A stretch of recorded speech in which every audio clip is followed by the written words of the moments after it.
الحمد لله نحمده ونستعينه ونستغفره ونؤمن به ونتوكل عليه ونعوذ بالله من شرور أنفسنا ومن سيئات أعمالنا من يهده الله فلا مضل له ومن يضلله فلا هادي له ونشهد أن لا إله إلا الله وحده لا شريك له ونشهد أن سيدنا ومولانا محمدا عبده ورسوله أما بعد قال الله تعالى في قرآن العظيم أعوذ بالله من الشيطان الرجيم بسم الله الرحمن الرحيم قل هل يستوي الذين يعلمون والذين لا يعلمون إنما يتذكر أولو الألباب. میرے بھائیوں اور بزرگوں، عمر پور آپ میں سے بہت سے لوگ جانتے ہوں گے اور نہ جانتے ہوں تو آپ کو جاننا چاہیے کہ یہ بستی بہت پرانی، بہت قدیم بستی ہے. آپ کے آس پاس شاہ پور نام کا جو قصبہ قائم ہے، اردو زبان کا اور اردو شاعری کا بہت عظیم المرتبہ شاعر استاد ذوق دہلوی یہاں پیدا ہوئے ہیں. ذوق کا اردو شاعری میں بہت بلند ترین مقام ہے. ان پر کام کرنے والوں نے بڑے کام کیے ہیں اور یہ سمجھا جاتا ہے کہ یہ پورا دیار اور یہ پورا خطہ جو شاہ پور اور اس کے آس پاس ہے، یہاں چاروں طرف بڑی رونق تھی. بڑے بزرگ اولیاء اللہ، بڑے بڑے شعراء، بڑے بڑے فنکار، اکابرین اور بہت سے ماہرین پیدا ہوئے ہیں. اتفاق یہ ہے کہ پچھلے 100 سالوں میں اس علاقے میں اس سطح کی، اس معیار کی کوئی بڑی شخصیت پیدا نہیں ہوئی، جس کی وجہ سے ایسے حالات بن گئے کہ اب یہاں کے لوگوں کو بھی معلوم نہیں کہ یہاں کوئی بڑا آدمی کبھی پیدا ہوا. یہاں خود عمر پور میں بعض اتنے بڑے بڑے علماء پیدا ہوئے ہیں کہ جن کا ڈنکا پوری دنیا میں بجتا رہا ہے. یہ بات میں مذاق میں ایسے نہیں کہہ رہا ہوں کہ آپ سوچیں کہ آپ کو خوش کرنے کے لیے کہہ رہا ہوں. تاریخ میں ان کا تذکرہ ہے، بڑی بڑی کتابوں میں ان کے نام آتے ہیں. آپ کا یہ ادارہ جس کا نام الجامعۃ الاسلامیہ ضیاء الرحمان ہے، یہ جن کے نام سے قائم ہے، مولانا ضیاء الرحمان کے نام سے، یہ ہندوستان کے بہت بڑے عالم تھے، جن کے بیٹے، جن کے پوتے امریکہ اور انگلینڈ اور کینیڈا تک کام کرتے رہے، دین کی دعوت پہنچاتے رہے اور دین کا جھنڈا بلند کرتے رہے. یہاں کے بزرگوں میں مولانا عبدالجبار عمر پوری تھے. ان کا حال بہت زبردست ہے کہ انہوں نے درجنوں کتابیں لکھی اور ہمارے پڑوسی ملک میں ان کی بڑی خدمات تسلیم کی گئی. اس طرح اس بستی میں بہت سارے بڑے بڑے علماء ایک زمانے میں پیدا ہوئے، انہوں نے کام کیا. ہمارے ہندوستان کی ایک تاریخی کتاب ہے جہاں ملک کے بڑے بڑے لوگوں کے حالات ہیں، جس میں نزہۃ الخواطر حضرت مولانا علی میاں صاحب رحمۃ اللہ علیہ کے والد کی کتاب، اس میں عمر پور کے کم سے کم 7 یا 8 بڑے علماء کا نام ہے. تذکرہ علماء اہل حدیث میں بھی بہت ساری بڑی بڑی شخصیتوں کے نام ہیں کہ جو عمر پور کی سرزمین سے اٹھے اور انہوں نے پورے ملک کو جگمگا دیا اپنے علم سے، اپنے فن سے، اپنے کارناموں سے، اپنی تاریخ سے. ہمیں کوئی بھی قوم ہو، اگر وہ اپنے ماضی سے کٹ جائے گی تو آگے مضبوط نہیں رہ سکتی. بنیاد پر اگر کوئی کھڑا رہے گا تو اونچی عمارت بنانا آسان ہے، اور اگر کوئی اپنی بنیادیں چھوڑ دے تو ہوا میں کوئی عمارت قائم نہیں ہوتی ہے. اس لیے ہمیں اپنی بنیادوں کو بھی یاد رکھنا چاہیے، اپنے بزرگوں کو بھی یاد رکھنا چاہیے. ابھی قریب میں ہمارے درمیان اس ادارے کے ذمہ دار، اس کے بانی حضرت مولانا قاری عبدالحلیم صاحب رحمت اللہ علیہ نور اللہ مرقدہ، اللہ ان کی قبر کو نور سے منور فرمائے، کہ ان کا مقام خود کیسا تھا. آپ میں سے کتنے لوگ جانتے ہیں کہ وہ صرف ہندوستان میں نہیں بلکہ کہاں کہاں تک، وہ ساؤتھ افریقہ میں گئے، وہ کہاں کن کن علاقوں میں رہے. وہ جو کہا ہے اقبال نے، دی اذانیں کبھی یورپ کے کلیساؤں میں، کبھی افریقہ کے تپتے ہوئے صحراؤں میں، شان آنکھوں میں نجستی تھی جہاں داروں کی، کلمہ پڑھتے تھے ہم چھاؤں میں تلواروں کی. اس سطح کے لوگ تھے وہ. قاری صاحب کی اپنی خدمات ہیں، ان کا اپنا مقام ہے، ان کے اپنے تعلقات تھے. کتنے بڑے بڑے علماء آپ کی بستی میں آتے تھے قاری صاحب کی نسبت سے. بہت سارے لوگوں کو تو اندازہ بھی نہیں تھا کہ ایک مرد قلندر کی چوکھٹ پر حاضری دینے کے لیے کتنی بڑی بڑی ہستیاں یہاں آتی تھی اور قاری صاحب سے فائدہ اٹھا کے چلی جاتی تھی. ان کی سادگی تھی, ان کی نیکی تھی, ان کی تواضع تھی کہ لوگوں نے اس کو محسوس بھی نہیں کیا. تو آج کے دن خاص طور سے یہ ادارہ چونکہ ان کی یادگار ہے, انہوں نے قائم کیا ہے, اس لیے ہم سب کو قاری صاحب کو بھی ایصال ثواب کرنا چاہیے. ان کے لیے جب بھی یاد آئے انہیں ثواب پہنچانا چاہیے, کچھ قرآن تلاوت کر کے ان کو ایصال ثواب کا اہتمام کرنا چاہیے, پابندی کے ساتھ ان کی مغفرت کی دعا کرنا چاہیے کہ ہم اپنے بزرگوں کو یاد رکھیں گے تو اگلی نسلیں بھی ہمیں بھی یاد رکھیں گی. ہم اگر اپنے بزرگوں کو بلا دیں گے تو آگے ہمیں بھی کوئی یاد نہیں رکھے گا. میرے بزرگوں اس لحاظ سے یہ ادارہ جو ان کا لگایا وہ چمن ہے, اس کو آگے بڑھانا اپنے آپ کو آگے بڑھانے کی طرح ہے, اپنی شخصیت کو آگے بڑھانے کی طرح ہے. تو ہمیں چاہیے کہ ہم ان کو یاد رکھیں, ان کے کارناموں کو یاد رکھیں. اور اس ادارے نے تھوڑی دیر کے لیے ہو سکتا ہے آپ کو لگتا ہو کہ یہاں 3-4 کمرے بنے ہوئے ہیں, باقی سب ویران میدان ہے جہاں دیواریں بھی نہیں ہیں, لیکن کبھی سوچئے کہ جتنی کم مدت میں یہ ادارہ قائم ہے, اتنی تھوڑی سی مدت میں اتنی ساری زمین حاصل ہونا, یہ عمارت کا قائم ہو جانا, اور پھر تعلیم پر اتنی توجہ کہ یہاں بچوں کی دستار بندی ہو رہی ہے, بچیاں قرآن مکمل کر رہی ہیں, جو اصل کام ہے دین کا ادارے کا وہ پورا ہو رہا ہے اس سطح پر. اس سے معلوم ہو رہا ہے کہ یہ ادارہ اپنے مقاصد میں اور جو ادارے کا بنیادی نشانہ ہے اس نشانے کو پورا کرنے میں یہ ادارہ پورے طور پر کامیاب ہو رہا ہے. اور ایسے اداروں کا ساتھ دینا, ان کا تعاون کرنا, اس کے لیے کوشش کرنا ہماری ذمہ داری ہے. حضرات, دین کے خاص طور سے دینی تعلیم کے اس ادارے میں میں آپ کے سامنے چند باتیں تعلیم کی اہمیت سے متعلق کرنا چاہتا ہوں, بہت مختصر چند باتیں. انشاءاللہ اگر آپ دلچسپی سے سنیں گے تو ہم سب کو اس کا فائدہ ہوگا. اسلام میں تعلیم کی بے پناہ اہمیت ہے. میں آپ کے سامنے چند باتیں رکھتا ہوں, آپ محسوس کیجئے کہ کتنی اہمیت ہے تعلیم کی. پڑھنا پڑھانا کتنی بنیادی ضرورت ہونی چاہیے ایک مسلمان کے لیے. آج کے زمانے میں یہ بات تو سب نے مان لی ہے, دنیا داروں نے بھی, کہ تعلیم کے بغیر کوئی قوم کوئی سماج آگے بڑھ ہی نہیں سکتا. بغیر تعلیم کے کہیں عزت سربلندی کا کوئی فیصلہ نہیں. میں تو یہاں تک کہتا ہوں کہ اگر آج کی دنیا میں کسی کو جھاڑو دینی ہے نا, سب سے بیکار کام کہا جاتا ہے جھاڑو لگانا. بغیر تعلیم کے تو اب جھاڑو دینے کی نوکری بھی نہیں ملتی گئی. اس کی وجہ یہ ہے کہ اب صفائی ستھرائی کا کام مشینوں سے ہونے لگا ہے, اور مشینیں چلانے کا کام کوئی پڑھا لکھا آدمی کر سکتا ہے, انگوٹھا ٹیک نہیں کر سکتا. تو اب تو جھاڑو لگانے کی ڈیوٹی بھی نہیں ملنے والی ہے بغیر تعلیم کے, اور تو کچھ کیا ہوگا. اس لیے اس دور میں تعلیم کے بارے میں کچھ کہا جائے, کچھ سمجھایا جائے, اس کی ضرورت نہیں ہے. لیکن اپنے طور پر ہمیں سمجھنے کے لیے چند باتیں عرض کرتا ہوں کہ تعلیم کی بنیادی اہمیت یہ ہے کہ اللہ تبارک تعالیٰ نے ہمیں جو قرآن کریم عطا کیا ہے, یہ قرآن ہمارا دستور زندگی ہے, اس کے مطابق ہمیں زندگی گزارنے کا حکم دیا گیا ہے. اس قرآن کا نام جو اللہ نے رکھا ہے یہ خود تعلیم پر روشنی ڈالتا ہے. ہم اس کتاب کو, قرآن کو کہہ سکتے ہیں کتاب ہدایت, نصیحت کی کتاب, عبرت کی کتاب, دستور العمل, قانون زندگی, کچھ بھی اس کا نام رکھ سکتے ہیں.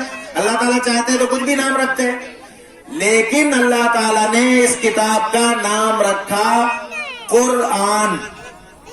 قرآن کا مطلب ہے پڑھی جانے والی چیز, جو چیز پڑھی جائے, جس کو بار بار دہرایا جائے, جس کو بار بار پڑھا جائے, اس کو کہا جاتا ہے قرآن. تو میرے بزرگوں سوچ کے بتائیے کہ اللہ تبارک تعالیٰ نے ایک ایسی چیز قرآن کے شکل میں دی جس کا نام رکھ دیا پڑھی جانے والی چیز. تو یہ قرآن پڑھے لکھوں کو دیا جانا چاہیے یا جاہلوں کو, ان پڑھوں کو, گواروں کو, انگوٹھا ٹیک لوگوں کو دیا جانا چاہیے؟ قرآن تو خالص پڑھی جانے والی چیز ہے, اور اللہ نے ہمیں دی, امت مسلمہ کے افراد کو, مسلم قوم کو یہ کتاب دی گئی. تو ظاہر ہے اس کا مطلب یہ ہوا کہ اللہ نے یہ مانا کہ ہم پڑھنے والی قوم ہیں, ہم سب تعلیم یافتہ لوگ ہیں. اب اگر ہم جاہل رہ جائیں, ہمیں سے زیادہ تر لوگ پڑھے لکھے نہ ہو, ہمارا جہالت پھیلی پڑی ہو, اور پھر ہم اپنے کو صاحب قرآن کہیں, قرآن والا کہیں, تو یا تو آپ کہیے کہ اللہ میاں نے غلطی کر دی کہ غلط ہمیں کتاب دے دی, انہیں تو کسی اور کو قرآن دینا چاہیے تھا, ہمیں دینا ہی نہیں چاہیے تھا. ورنہ ہمیں یہ ماننا پڑے گا کہ اللہ نے تو ہمیں پڑھا لکھا بنانے کے لیے, تعلیم یافتہ بنانے کے لیے یہ کتاب عظیم الشان کتاب دی تھی, لیکن ہم نے غفلت کی, ہم اپنے کو اس کا اہل ثابت نہیں کر سکے, ہم اس کے مستحق, اس کے حامل نہیں بن سکے. ہم بڑے فخر سے کہتے ہیں کہ ہم صاحب قرآن ہیں, لیکن میرے بزرگوں مجھے ایسا لگتا ہے کہ اپنے کو صاحب قرآن کہنا مسلمانوں کے لیے جاہل رہتے ہوئے, ان پڑھ رہتے ہوئے, بالکل ایسے ہے جیسے کوئی بڑا پہلوان ہو. ایک بڑا پہلوان ہے, رستم کی اولاد, کسی گوما پہلوان کی اولاد. اب وہ پہلوان تو پہلوان ہے, پوری بڑی بڑی کشتیاں بچھاڑ رہا ہے. اس کا ایک بیٹا ہو جو بہت بزدل, بہت ڈرپوک ہو, کوئی تھوڑی سی کوئی چیز آ جائے, کوئی مشکل کھڑی ہو جائے تو چارپائی کے نیچے گھس جاتا ہو ڈر کے مارے. اب کسی دن اس کا بچے کا, اس کے بیٹے کا, پہلوان کے کسی سے مقابلہ ہو, کوئی لڑائی ہو جائے, تو وہ بڑے فخر سے کہے تم جانتے ہو میں کس کی اولاد ہوں, میں فلاں پہلوان کی اولاد ہوں, میں گاما پہلوان کی اولاد ہوں, میں رستم کی اولاد ہوں, اس طرح کہے وہ. تو لوگ اس ڈرپوک بچے کو, اس بیٹے کو کیا کہیں گے؟ وہ کہیں گے چونچ بند کر, تیرے اوپر, تیرے منہ پہ یہ بات نہیں جچتی کہ تو اپنے کو اتنے بڑے پہلوان کی اولاد کا اتنا ڈرپوک آدمی. پہلوان کی اولاد تو کوئی پہلوان ہی ہونا چاہیے تھا, ایسا ڈرپوک تھوڑی ہو سکتا پہلوان کی اولاد. تو ہم اگر اپنے آپ کو قرآن والا کہیں, قرآن کی حامل امت اپنے کو قرار دیں, تو اس کا مطلب یہ ہوا, اور ہو جاہل, قرآن والے, پڑھے لکھے والے, پڑھی جانے والی کتاب کے حامل ہم, اور ہمارا حال ایسا ہو, تو اس کا مطلب یہ ہوا کہ گویا ہم اپنے کو کہیں تو ایک بڑے پہلوان کی اولاد ہو بزدل, ہو ڈرپوک, تو ہمارے منہ پر یہ بات زیب نہیں دیتی. اس لیے میرے بزرگوں, اگر ہم قرآن کے حامل ہیں تو ہمیں 100% پڑھا لکھا ہونا چاہیے, اس میں کوئی گنجائش نہیں کہ آدمی تعلیم کے میدان سے دور رہ سکے. تعلیم کی ایک اور اہمیت ہے کہ قرآن کریم میں تعلیم کا لفظ, علما, یعلمون, یعلمون, تعلمون, جو قرآن میں ہے, علم کا لفظ, علم کا سیوا قرآن کریم میں 785 بار استعمال کیا گیا ہے. ایک کتاب ہے قرآن کریم, اس کی عظمت, اس کا مقام, مرتبہ بے تحاشا بلند, لیکن ہے تو وہ محدود کتاب, کچھ خاص اوراق کی 1-2 گدوں کے بیچ میں بند کی جاتی ہے. ایک عام کتاب, ایک اتنی سی کتاب میں 785 جگہ اللہ میاں قرآن میں تعلیم کا تذکرہ کر رہے ہیں. تو آخر تعلیم کی کچھ تو اہمیت ہے کہ 785 بار تعلیم کا تذکرہ قرآن میں کیا جا رہا ہے. اس سے اندازہ کیجئے کہ تعلیم کی قرآن میں کتنی اہمیت ہے, اسلام میں تعلیم کی کتنی اہمیت ہے. ایک اور حیثیت سے غور کیجئے, ایک بہت مشہور حدیث, بہت عام فہم ایک حدیث سناتا ہوں اور آپ کے سامنے ایک بات رکھتا ہوں.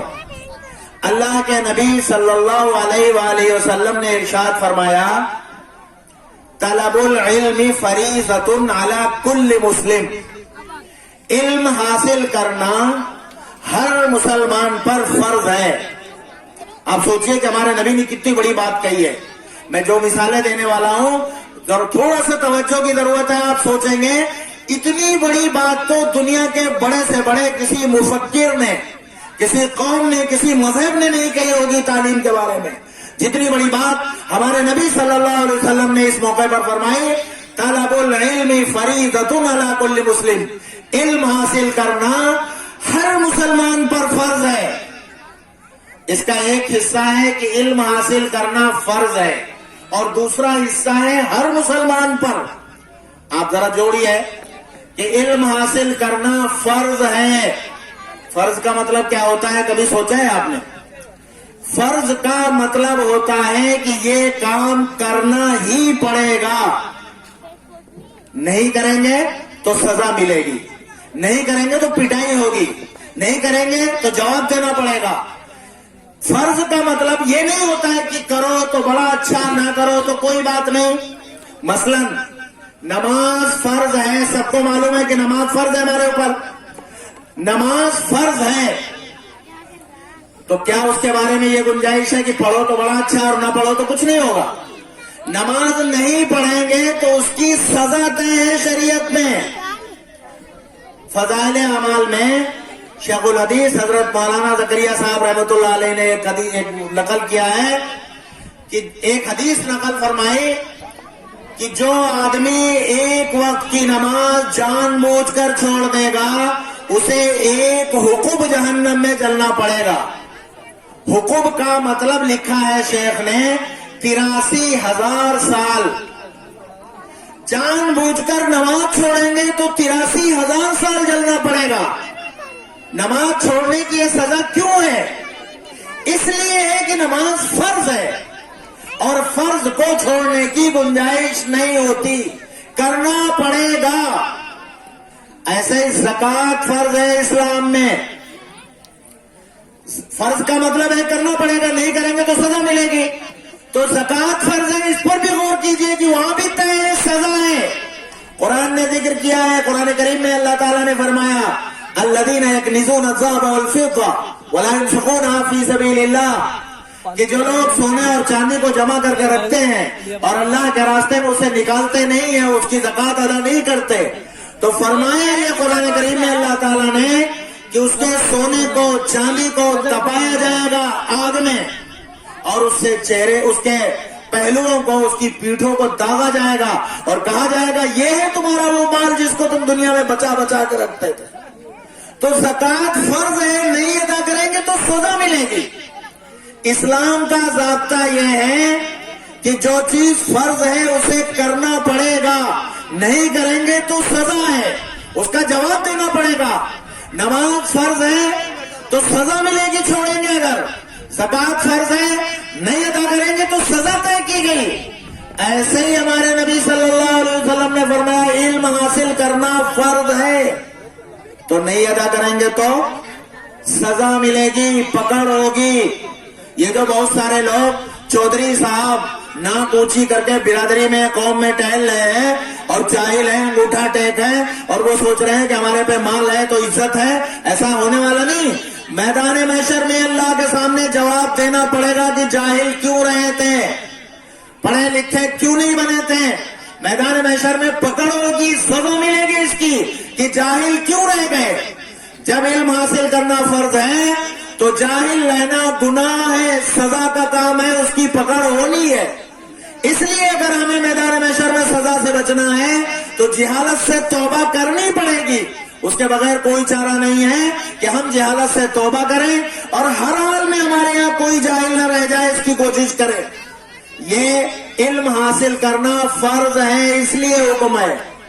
اور اس سے آگے کی بات اس سے زبردست ہے کہ ہمارے نبی نے اسی حدیث میں یہ فرمایا گیا فرض کس پر ہے علم حاصل کرنا؟